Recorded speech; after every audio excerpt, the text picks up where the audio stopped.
Hello दोस्तों, नमस्कार। स्वागत है आप सभी का अपने YouTube चैनल एग्जाम मस्ती पर। आज हम समझेंगे पृथ्वी के बारे में। पृथ्वी का परिचय, पृथ्वी एक परिचय, पृथ्वी के बारे में समझेंगे। एक दिवसीय परीक्षाओं में जो भी इंपॉर्टेंट क्वेश्चन बनते हैं पृथ्वी से, जो भी इंपॉर्टेंट क्वेश्चन बनते हैं, इस वीडियो में उन प्रश्नों पर हम चर्चा करेंगे। ये सभी प्रश्न परीक्षा की दृष्टि से बहुत ही महत्वपूर्ण है। बड़ी शिद्दत से समझेंगे, एक एक क्वेश्चन को बेहतर से समझने की कोशिश करेंगे, एक एक क्वेश्चन को बेहतर से समझने की कोशिश करेंगे। चलिए स्टार्ट करते हैं। पहला क्वेश्चन समझिए कि पृथ्वी का विषुवतीय व्यास कितना है। पृथ्वी का विषुवतीय व्यास कितना है? 12,756 किलोमीटर। पृथ्वी का विषुवतीय व्यास 12,756 किलोमीटर है, जबकि पृथ्वी का ध्रुवीय व्यास 12,714 किलोमीटर है। पृथ्वी का ध्रुवीय व्यास 12,714 किलोमीटर है। अगर हम बात करें कि पृथ्वी का ध्रुवीय व्यास विषुवतीय व्यास से कितना कम है, तो उत्तर है आपका 43 किलोमीटर। सबसे इंपॉर्टेंट क्वेश्चन अभी यह बनता है, ये बहुत बार परीक्षा में पूछा गया है कि पृथ्वी पर जल का भाग कितना है। तो पृथ्वी पर जल का भाग है 71%, 71% पृथ्वी पर जल का भाग है।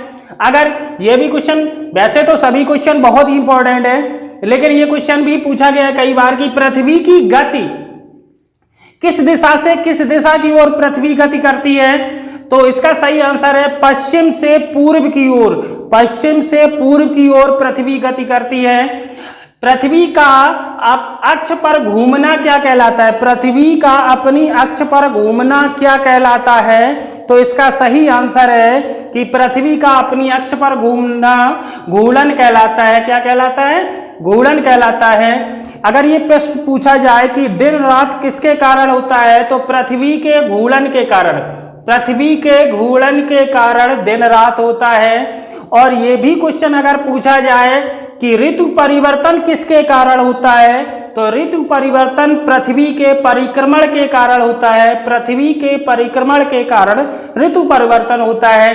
एक जैसे तीन क्वेश्चन बनते हैं कि पृथ्वी का अपनी अक्ष पर घूमना क्या कहलाता है? घूर्णन। दिन रात किसके कारण होता है? कि पृथ्वी के घूर्णन के कारण। ऋतु परिवर्तन किसके कारण होता है? पृथ्वी के परिक्रमण के कारण। चलिए आगे बनता है प्रश्न कि पृथ्वी एक घंटे में कितने अंश घूमती है? तो 15 अंश देशांतर घूमती है। पृथ्वी एक घंटे में 15 डिग्री देशांतर घूमती है। अगर ये पूछा जाए कि पृथ्वी अपनी धुरी पर कितने डिग्री झुकी हुई है, तो पृथ्वी अपनी धुरी पर 23.5 डिग्री, 23 सही 1/2 डिग्री झुकी हुई है। पृथ्वी अपनी धुरी पर 23.5 मतलब 23 सही 1/2 डिग्री झुकी हुई है। अगर ये पूछा जाए कि पृथ्वी के भूपर्पटी को क्रस्ट भी कहते हैं, में प्रचुर मात्रा में उपलब्ध तत्व, मतलब पृथ्वी में सबसे अधिक तत्व, सबसे अधिक मात्रा में पाया जाने वाला तत्व ऑक्सीजन है, जो कि 46.8% पाई जाती है। यह भी क्वेश्चन पूछा जाता है कि ऑक्सीजन कितने प्रतिशत पाई जाती है, तो ऑक्सीजन है 46.8%।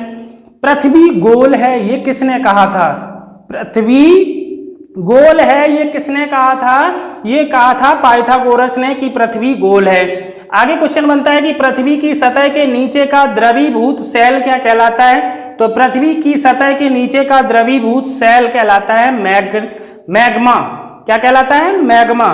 अगला क्वेश्चन है कि पृथ्वी तथा सूर्य के मध्य अधिकतम दूरी किस दिन होती है? पृथ्वी तथा सूर्य के मध्य अधिकतम दूरी किस दिन होती है? तो ये होती है 4 जुलाई को अपसौर के दरमियान पृथ्वी तथा सूर्य के मध्य अधिकतम दूरी 4 जुलाई को होती है।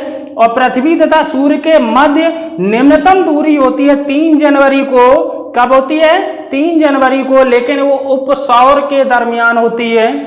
अगर अगले क्वेश्चन की बात करें तो उपसौरिक एवं अपसौरिक को मिलाने वाली काल्पनिक रेखा क्या कहलाती है? बहुत ही इंपॉर्टेंट क्वेश्चन। उपसौरिक एवं अपसौरिक को मिलाने वाली काल्पनिक रेखा क्या कहलाती है? एफ साइड रेखा। क्या कहलाती है? एफ साइड रेखा।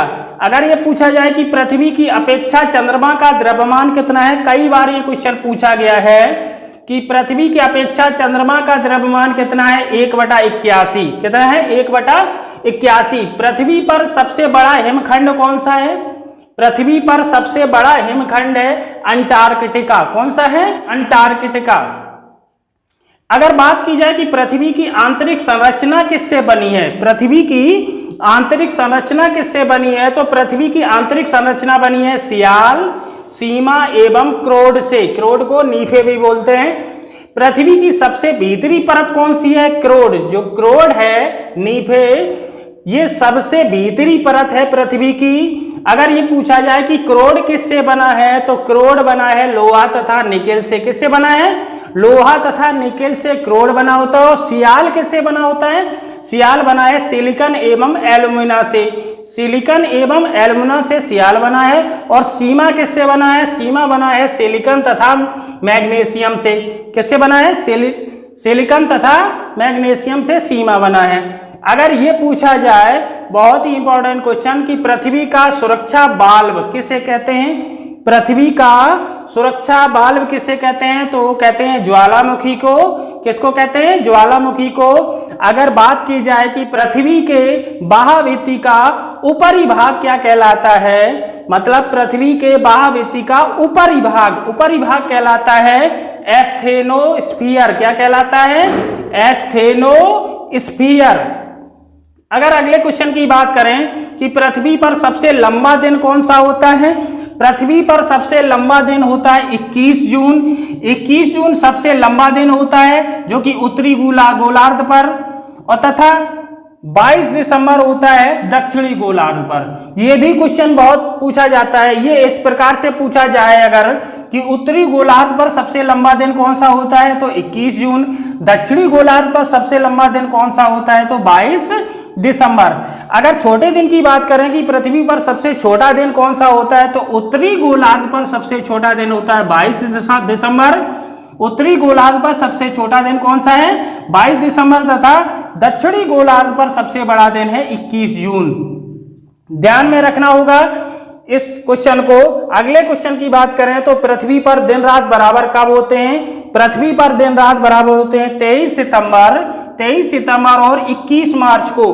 23 सितंबर और 21 मार्च को पृथ्वी पर दिन रात बराबर होते हैं। अगर ये क्वेश्चन पूछा जाए, ये बहुत बार पूछा गया है, चंद्र ग्रहण और सूर्य ग्रहण। चंद्र ग्रहण कब पड़ता है? जब सूर्य और चंद्रमा के बीच पृथ्वी आ जाती है। जब सूर्य और चंद्रमा के बीच कौन आ जाती है? पृथ्वी आ जाती है, तो चंद्र ग्रहण पड़ता है। अगर सूर्य ग्रहण की बात करें तो जब सूर्य और पृथ्वी के बीच जब चंद्रमा आ जाता है तो सूर्य ग्रहण पड़ता है। अगर बात करें कि पृथ्वी से चंद्रमा का भाग कितना दिखता है, पृथ्वी से चंद्रमा का कितना भाग दिखता है, या पृथ्वी से चंद्रमा का कितने प्रतिशत भाग दिखता है, तो इसका सही आंसर है 57%। 57% भाग दिखता है पृथ्वी से चंद्रमा का। अगर बात करें कि पृथ्वी की आयु ज्ञात किससे की जाती है, तो पृथ्वी की आयु यूरेनियम काल निर्धारण विधि द्वारा ज्ञात की जाती है।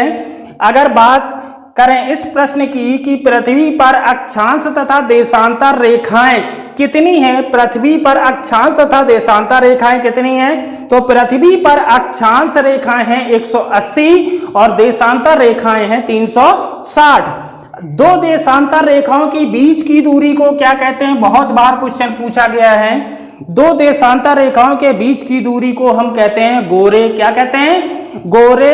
अगर प्रश्न पूछा जाए कि अक्षांश संबंधित है, किससे संबंधित है, तो 30 डिग्री से 40 डिग्री उत्तरी तथा दक्षिणी अक्षांश से। 30 डिग्री से 40 डिग्री उत्तरी तथा दक्षिणी अक्षांश से संबंधित है। आशा करते हैं ये सभी प्रश्न आपको बेहतर से समझ में आए होंगे। परीक्षा की दृष्टि से ये सभी प्रश्न बहुत ही इंपॉर्टेंट हैं। अगर ये प्रश्न आप कंप्लीट कर लेते हैं तो प्रत्येक प्रतियोगी परीक्षा में जो वनडे परीक्षा होती है, एक दिवसीय परीक्षा होती है, उनमें से कम एक क्वेश्चन तो हमेशा पूछा ही जाता है। अगर कभी कभी 2 क्वेश्चन भी पूछ दिए जाते हैं, तो इसलिए ये परीक्षा की दृष्टि से बहुत ही इंपॉर्टेंट क्वेश्चन बनते हैं। आशा करते हैं ये सभी समझ में आए होंगे। ये वीडियो आपको कैसा लगा कमेंट करके बताइए। यदि अच्छा लगा हो तो वीडियो को लाइक व शेयर अवश्य करें। यदि हमारे चैनल पर पहली बार आए तो चैनल को सब्सक्राइब व बेल आइकन को प्रेस अवश्य कर लें, ताकि आने वाली वीडियो की नोटिफिकेशन आपको मिलती रहे। मिलते हैं ऐसी एक और वीडियो में। तब तक के लिए जय हिंद, नमस्कार।